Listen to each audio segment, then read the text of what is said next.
I like the rant. Ranting is fun. It also cleanses the soul.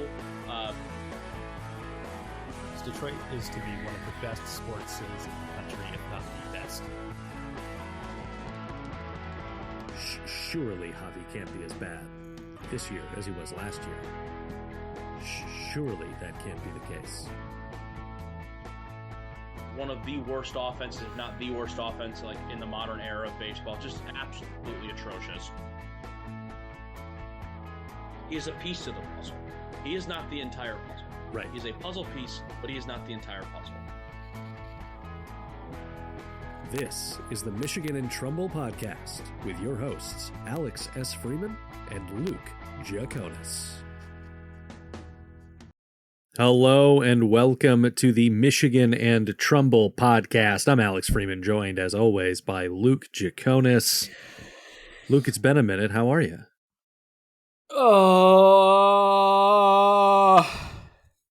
Is that the summation? That's how I'm doing. Personal life, great. Great stuff. Very happy, very healthy. Life is good. 2 thumbs up to quote Siskel and Ebert, or Ebert and Roper if you were a 2000s kid.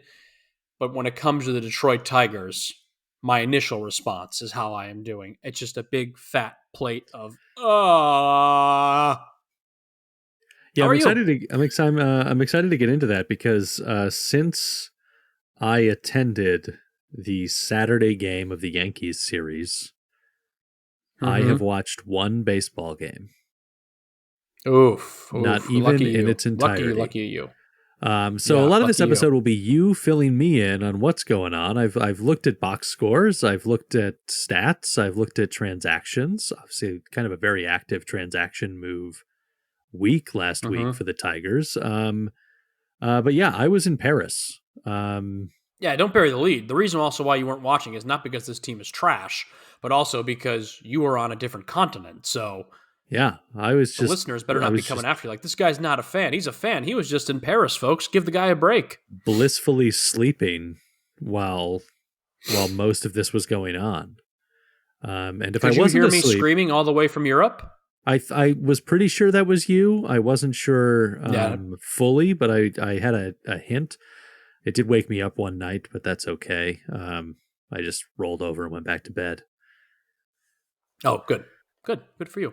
So I had my first encounter with. I'm sorry. Go ahead. No, go ahead. You had your first encounter. I was going to say I had my first encounter. Speaking of me being a lunatic with this team, which we're going to get into in a little bit, with my significant other. She saw me at not one of my best moments last week, and she called me out on it. And she said, "This isn't your best look right now. I don't like this. Let's knock this off." And I was like, "Fair. I can't. I mean, my reactions and my behavior was not appropriate. Was not acceptable for a almost 30 adult male."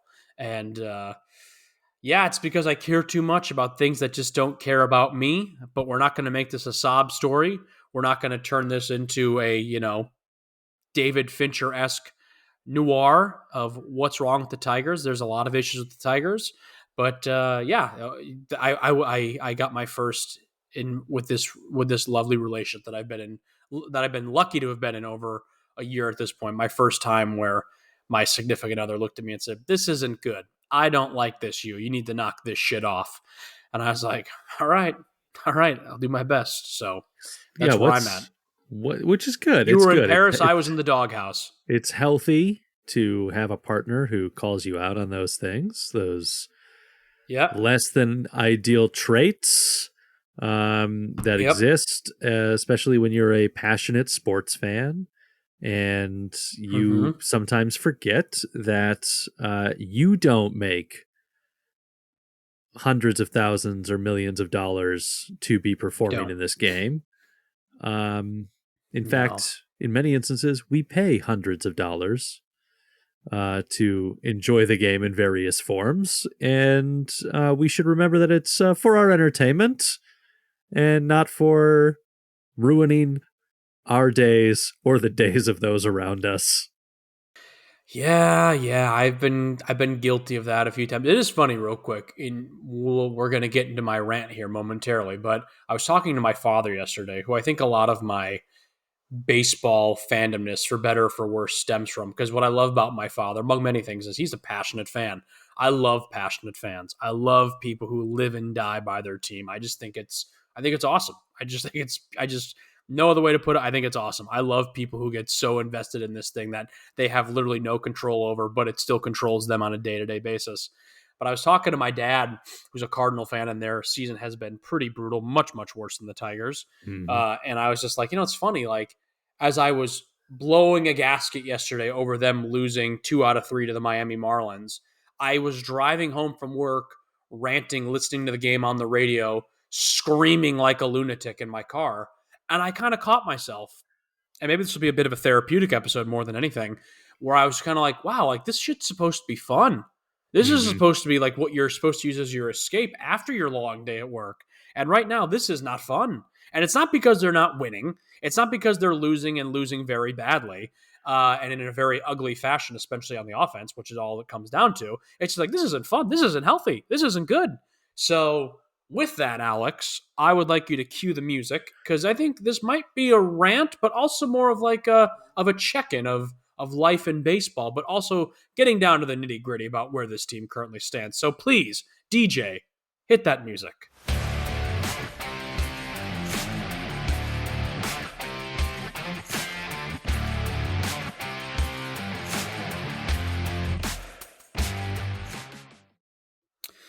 I've thought a lot over the last 24 hours about how I would want to handle this moment, this rant, this speech, if you will. I texted Alex yesterday, get the bleep button ready. And I'm telling you this, folks, had we recorded this episode 24 hours or 48 hours ago following that Wednesday loss to the Marlins, initial reaction, had we recorded right in that moment, I think we would have been kicked off of all major podcasting platforms for how I was truly feeling. That's how vulgar, that's how grotesque, that's how just beastly I felt following that loss. And I still feel that way. But I think what I have to start off by saying is this. We're not going to go for the jugular here. We're going to keep it PG-13, because at the end of the day, like I said a moment ago, none of this matters, really, if you think about it. It doesn't matter. We love this team, and I'll always love them with every breath in my body. But at the end of the day, me blowing a gasket and having an aneurysm for 6 minutes isn't going to change the fact that this major league offense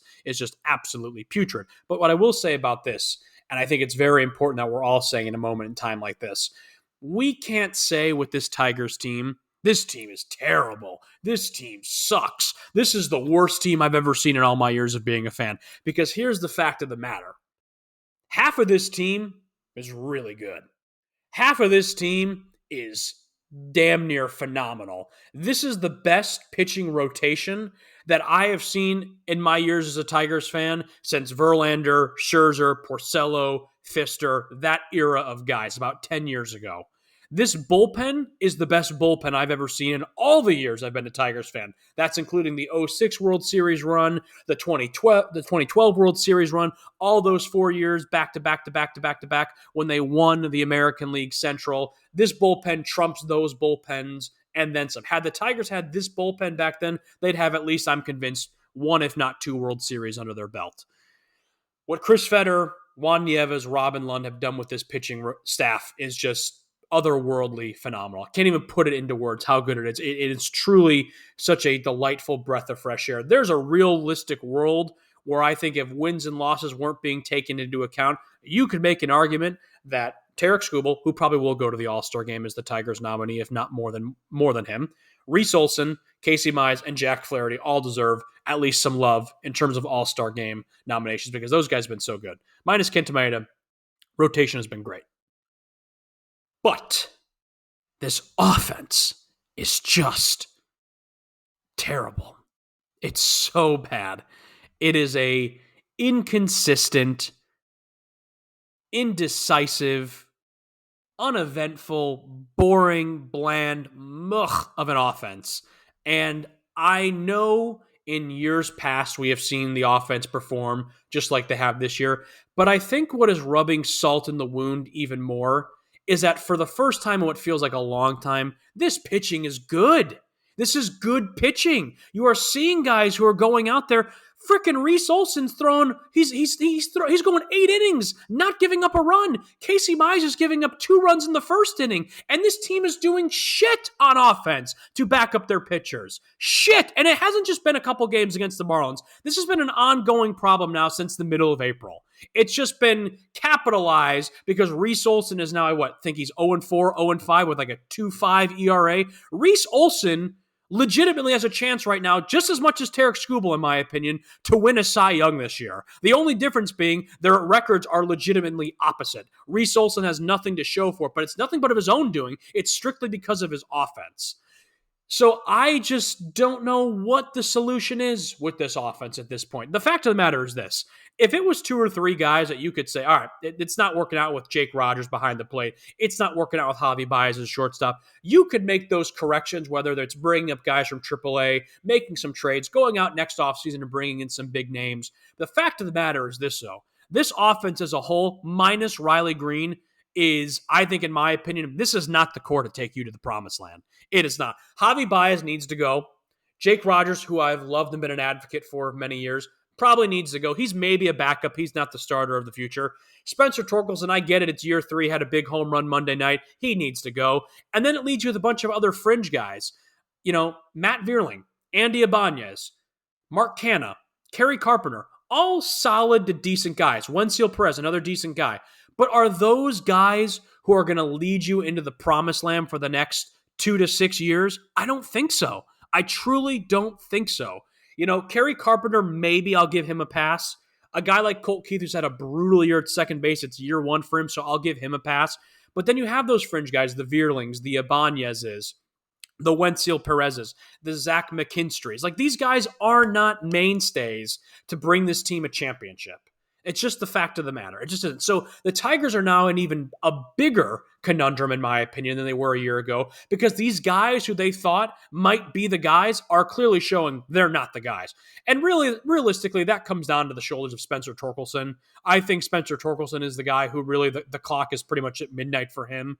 I think you ride him out the rest of this year, and then going into next season, you're listening to trade talks, you're bringing in other guys. What Spencer Torkelson needs next spring training, I'll tell you what he needs. He needs someone to compete with him at first base, because essentially he has been gifted the starting first baseman position out of camp. And that has just not done any good for him. He's pretty much walked into a job that he does not deserve in the slightest. Javi Baez, Chris Ilitch just has to eat that $98 million. That's the only other way this is going to get better. You could go out there and convince me that you could bring in, honestly, anyone. Anyone else can do just as good as what Javi Baez is doing right now, if not better. You cannot convince me of otherwise. Go out and give Jose Iglesias a 1-year deal. Is Andrelton Simmons around? Give him a 1-year deal. Let's resurrect, the corpse of Adam Everett and Edgar Renteria. Those guys could do just as good of a job that Javi Baez has been doing. I think the one thing that I'm most frustrated about is not only that the offense has just squandered some phenomenal pitching this last month, but also one thing that's really upsetting to me is that there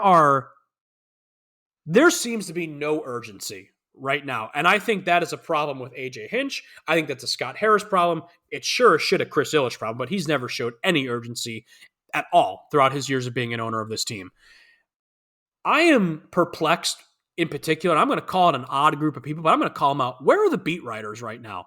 Where are the writers in these post games who are not asking hard-hitting questions? I saw a couple yesterday that fringe on being like, AJ, how does the team deal with these struggles? I watched AJ Hinch's post game yesterday. The first question that was asked him, AJ, what did you see in Casey that first inning having some trouble come in? Fuck that! It's not a Casey Mize problem. It's not a pitching rotation problem. It's an offense problem. So if you are a fan, or if you're a writer who is trying to grasp at straws for anything that is not directly hammering home the point that this is not a pitching problem, this is strictly an offense problem, you need to do better. You need to do better. And for any fans out there right now who, the 5 of you that may be listening to this going, well, it's May, there's still 4 months left. They could definitely have a hot month of June and July. You got to give time because it's cold in Detroit in April. You got to give time for Colt Keith and Spencer Torkelson to come around. Javi Baez isn't hitting, but he's pretty good with the... Shut up.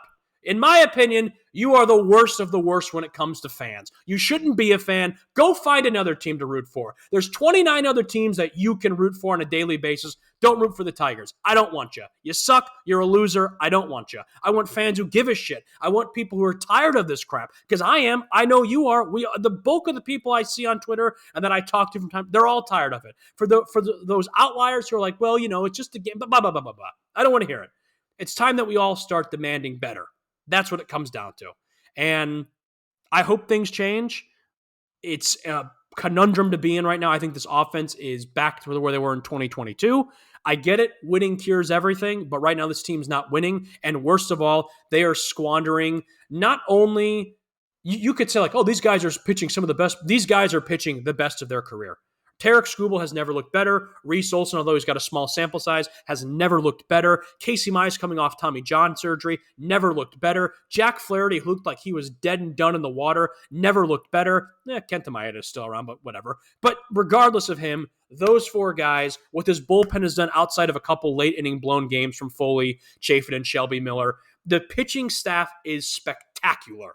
Absolutely spectacular. And this offense does shit. Night in, night out, a big fat pile of shit. And I don't know what the solution is here. I really don't. I got no answers. I don't think it's sending guys down. I don't know if it's getting guys via trade. Do you sell at the deadline? Do you just spend a crap ton of money? I don't know what the solution is. All I know is that I think right now the Tigers are in a worse situation than they were even 2 years ago in the 2022 season. And that's saying something, because that team was absolutely putrid. I hope it gets better. There's a part of me that wants to be optimistic, but when you lose 2 out of 3 to the worst team in baseball and you're on year 10 of your goddamn rebuild, someone's got to start taking accountability for this team. And no one seems to want to do it, which only makes the problem worse. So we're screwed.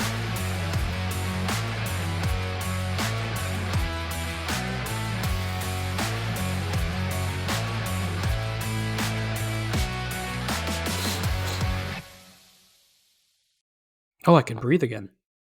Luke, that was an excellent rant. Well done. Thanks. I felt like it went on a little bit. I wish I could have gotten a little short, but then I started snowballing, and then I got a little heated at the end, which I tried not to do. I think I said I think I dropped one F-bomb. I think that's pretty good. Yep. We said we were keeping this PG-13, so I think that's within our PG-13 guidelines. Yeah, I know I probably sound like a lunatic. Rating there. I do. I know I probably sound like a lunatic, and I think I was pretty well. Was I well behaved? How was my behavior overall? 1 to 10, 10 being completely inappropriate, 1 being a church kid. I'd put you somewhere in the 7.5 to 8 category there. Okay, I wanted to keep it more like a 5 or a 6. Starting to. All right. More at the end. That's kind of where it kind of went a little off the rails. Frustrated. I got a little frustrated. I apologize, but I don't apologize because I love this team and I'm a psychopath, I guess. Yeah, I think the biggest issue, to discuss this a little bit more calmly, is the fact that because the pitching is so good, we don't need a ton of offense.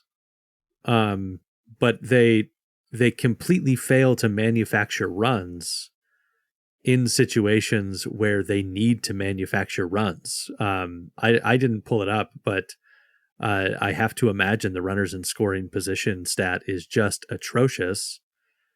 And also, they're not getting guys into scoring position. They're not getting the extra 90 feet. They're not getting the ball in the air deep when they need to. They're not, able to just move the runner if they need to. Right. At this moment, I don't trust this offense at all in an extra innings game because I'm like, they got 3 outs. They're not getting a guy around from second.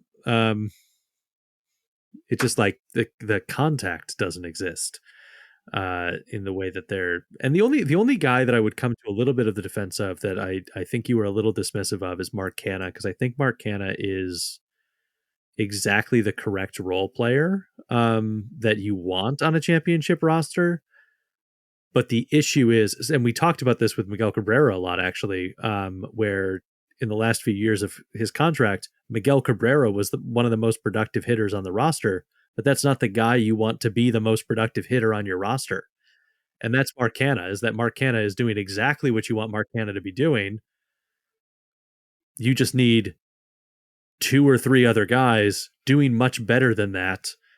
And then you actually have an offense that can do something Whereas right now this offense can do literally nothing, because if nobody's on base ahead of Riley, it doesn't matter that Riley Green hits a home run, because that's only going to be one run. God, you're a smart man. Thank God you're the brains of this operation, because you get it. You totally get it. Mark Canha has been solid, like a solid player. And my point that I was saying of him earlier is like, do you think a guy like Mark Canha is even around next season? Because I don't. I don't. I think his contract is up after this year. Maybe they bring him back on a 1-year deal. I'm not sure, or a 2-year deal or something. But I don't really know kind of where the chips fall there. But if Mark Canha is your benchmark of like, this is our guy, you got problems. Because Mark Canha, while he is a solid and fairly reliable player, he should not be the guy leading your team at this point in the game. You have a roster right now up at the major league level that is flooding with young offensive talent, whether it's Wenzel Perez, Torkelson, Riley Green, Colt Keith, the list goes on. And if that is your guy who's leading you to win games and that you're relying on and carrying the team on his back, you're in trouble. And that's what this team is right now. They are in big, big, big trouble. Because I got news for you. Even in the last couple of games, guys like Mark Canha, Riley Green, Kerry Carpenter, they haven't been producing. So you have about 3 or 4 guys on a normal day that are somewhat reliable. Again, Green, Canha, Wenzel Perez, Kerry Carpenter. I'll even throw Matt Vierling Ibanez in there depending sometimes. But those are 4 guys that I'm willing to give a pass on. The rest of this roster is not. If you can get through 1 through 4, 5 through 9 is a cakewalk. 5 through 9 is a cakewalk. And pitchers know that. All you got to do is get through those first 4 guys, and that bottom of the half is so unintimidating, it's not even funny. So that's a huge problem. It's a huge problem. And I'm going to bring it back to Javi Baez here. It's time to move on from Javi. It is time to move on from Javier Baez. And I know that's easier said than done because I don't owe the man $98 million, but I can tell you this much. Chris Ilitch can swing it. Go check out the guy's net worth. $98 million to him would be like $98 to us. And, we'd be like, all right, there's a lot of pizzas. It's a lot of pizzas. Chris can have to pick up some OT at Little Caesars to pay off that Javi contract, but it's got to be done. So he's got to go. And I'm thinking about it right now. Just let's say if the season ended today. Now, obviously it doesn't. I get it. There's still more games. There's 4 months, blah, blah. And I'll tell you what, I'll be the first to say I'm a moron because in 2 weeks' time, if we do another episode and they go on a 5-game, 6-game, 7-game win streak, I'm going to be feeling great. But the fact of the matter is, we shouldn't have to be watching games against the Miami Marlins, who are the worst team in baseball, being like, oh, God, I really hope they can just pull out 2 or 3 here. At this point in the game, we should be better than that, and we're not. And that is what is so maddening to me. And I just feel like if you watch post-game interviews, the vibe you get just seeing, it just seems like everyone's like, yeah, it's hunky-dory. Yeah, it sucks. We're struggling right now. We'll get through it, but there's a lot of season. No, forget that, dude. You got to – this is the time to strike. This May schedule is a cakewalk on paper, and they're playing worse in May than they did in April. And then some. They played better in past Aprils than they're playing currently in the month of May. That should tell you something. That's what it comes down to. When you're sitting in a division with a team like the Kansas City Royals, who was equally as bad as you in recent years, and they went out and made a ton of roster moves. They made a lot of acquisitions. They spent money. They said, we're going to be better now.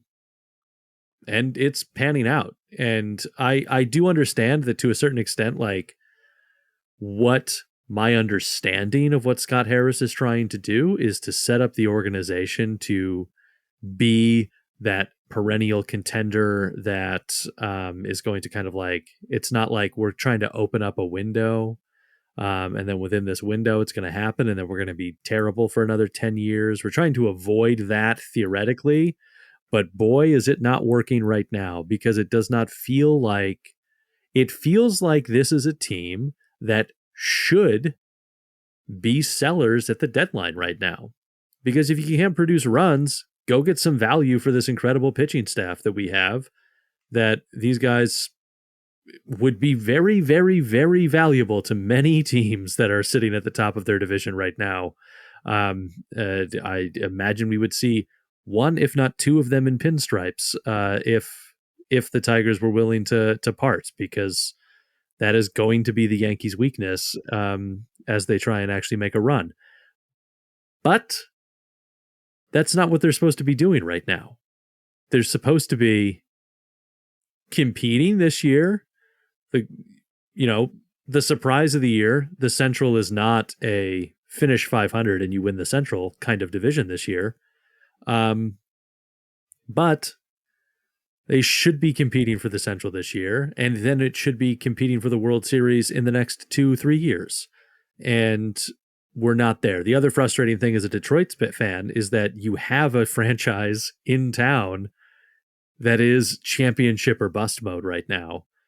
And that makes it even more frustrating to be sitting here with a team that, like, we've been kind of waiting for some of these guys to come up. We've been waiting for this pitching staff to develop into what it is.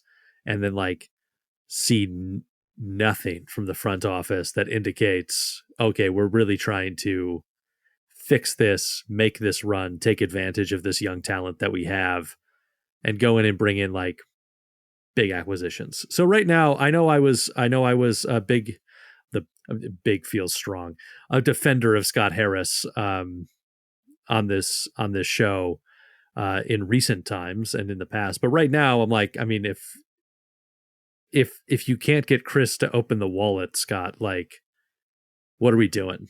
It doesn't matter. Yeah, I mean, taking it back to the pitching for a second, they're going to shoot themselves in the foot. Now, luckily, they've got a really nice depth of pitchers at the major league level. Also, kind of toying around in AAA. Pitching wise, I feel good with this team. A few years down the road. So the question now becomes: is if this team continues to play like they're playing, its offense continues to play like they're playing. Again, I'm not calling this a bad team because half this team is pretty darn good. It's the one half that is just beyond words terrible. But if the offense keeps struggling like it does and we get to the trade deadline where they're in the seller's mode, I mean, nobody's looking for any of these guys on offense, that's for sure. No one's looking to take on Gio Urshela or, Mark Canha. I mean, maybe those guys, if they're having halfway decent years, maybe you flip them, but I don't see that coming. I think pitching is going to be the prize that most people are looking for. So I think Jack Flaherty is as good as gone. I think these next couple of weeks are very big for Matt Manning with Kenta Maeda on the IL, because I think if he gets hot and starts dealing, I think at some point Matt Manning is going to get dealt. I think he'll be the first of kind of that big three that we talked about for all those years ago. I think the only two people right now that are at the major league level, maybe three for that matter, that are untouchable are Riley Green, Colt Keith, and Tarek Skubal. I think everybody else is on the table for a trade. No one's going to take half these guys that are on the offense. No one's taking that Javi contract. I don't, maybe someone takes a flyer on a Torkelson. I don't know if they're quite at the point of let's ship off Torkelson and see what we get back in return. But the fact of the matter is the pitching is going to be the hottest selling point come trade deadline if they are true sellers at the deadline. But what I'm concerned of so much is not only the pitching at, the major league and the AAA level. There are no, with the exception of Max Clark and Jace Young, there are no really big names lurking in AAA that's like, all right, we just got to skate by for another year, and then we got 4 or 5 big name guys coming up. That's not the case. They're banking on these guys right now to turn it around. They're banking on Spencer Torkelson to turn it around, Javi Baez to turn it around, Colt Keith, Parker Meadows, and it's just not happening at all. And to make it worse, if even 1 or 2 of those guys are making it work, I think we'd all be feeling a lot better, because I think if you get a guy even like a Colt Keith going, I think that it does help. I think that one guy could help turn this offense around. I think you get that one Spencer Torkelson going, could help turn the offense around. But when you've got 4 or 5 of those guys, like I said earlier, it's just not happening. It's just not happening. They already sent down Parker Meadows, to get his head right and hopefully get him back up here and producing on offense. Javi Baez is lost. Spencer Torkelson's lost. Colt Keith has not been great. And then you just got a bunch of fringe guys who have just been kind of good and bad, hot and cold. Then you've got Riley Green, who for the most part has been pretty consistent this season. So, I mean, the offense is just a total mess right now. And I don't know where they're going to go from here. Are they going to keep riding out, hoping these guys get it together? Are they going to make some moves at the deadline? Are they going to have to do what Chris Ilitch has very rarely done as his time as owner and open up that wallet and bring in some offensive talent? I'll tell you what, you look at those free agent class of next offseason, there's some guys you can bring in. Let me tell you, there are some guys you could bring in to fix this offense very quickly. Will he do it? Probably not, but there are guys that are on the table. It's not going to be like this past offseason where it's like, all right, well, I guess it's Shohei Ohtani and Jorge Soler. It ain't going to be that. So, yeah, it's a bit of a mess right now. And I get it. Again, winning cures everything. And I get that. And even if they go on that win streak, great. I'll be the first to be happy. I'm not actively rooting for this team to suck or these guys to be bad. But we just, at this point in the game, should not be losing games to the Marlins. We should not be losing games to Oakland. Houston has been terrible this season, but yet played the Tigers really well. And it's just frustrating. It just feels like, once again, the Tigers cannot stop tripping over it's like nothing ever just goes right for us. Nothing ever goes right for us. And you know what this team is lacking right now? Miguel Cabrera. Miguel Cabrera is, take out his athletic performance out of the equation for a second. This team is missing a leader like Miguel Cabrera because it is completely void of someone of that stature, of that charisma to kind of be like rally the troops. And for the record, though, a 40 to 41-year-old Miguel Cabrera, I guarantee you, if you put a couple guys in running as a scoring position for him, he could get a base hit to the right center side. I saw him do it for many, many, many, many years.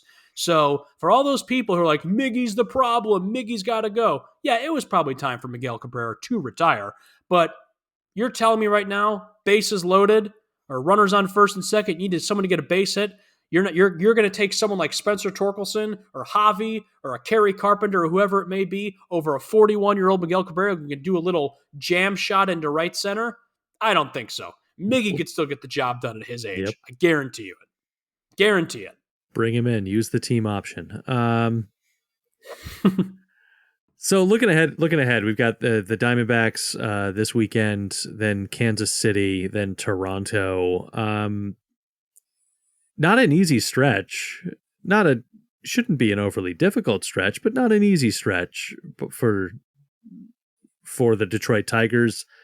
What do you need to see out of these next 3 series, Luke, to turn that frown upside down? That's a good question. Well, the other night they lost, and my lovely significant other made me a milkshake because she said, "You're pouting." And I said, "I am pouting." And then she made me a milkshake like I was a 4-year-old. And then that made me pretty happy. It was a great milkshake, too. That's what the wrong kind of incentive to offer you. I know I should have had to eat like lima beans or something. She rewarded bad behavior. Hey, it was a wonderful milkshake, and I love her for that reason and many, many more. She's the best. Okay, so what do I need to see here? The obvious answer is offense, but I just want to see.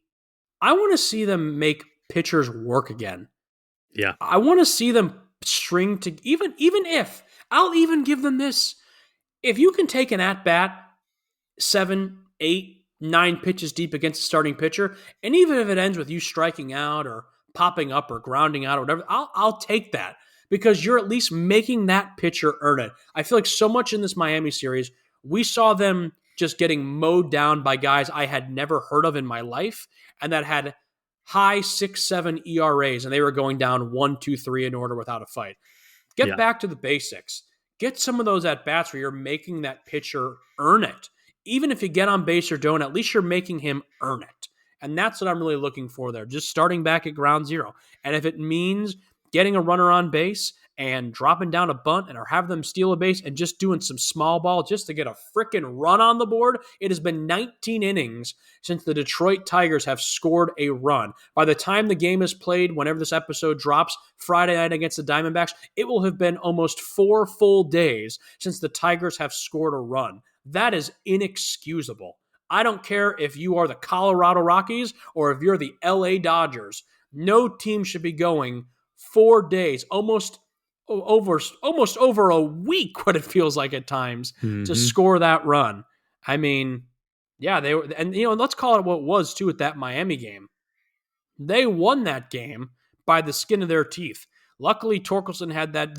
They were a Spencer Torkelson home run away from getting swept by the Miami Marlins. If that is not alarming, I don't know what else to say at this point. If you are still sitting there idling like, well, things could turn around, and that doesn't freak you out that this team was almost swept by the Miami Marlins at home nonetheless, I don't know what to tell you. I think you kind of reap what you sow a little bit personally. If you want to live in a delusional fantasy land, go for it.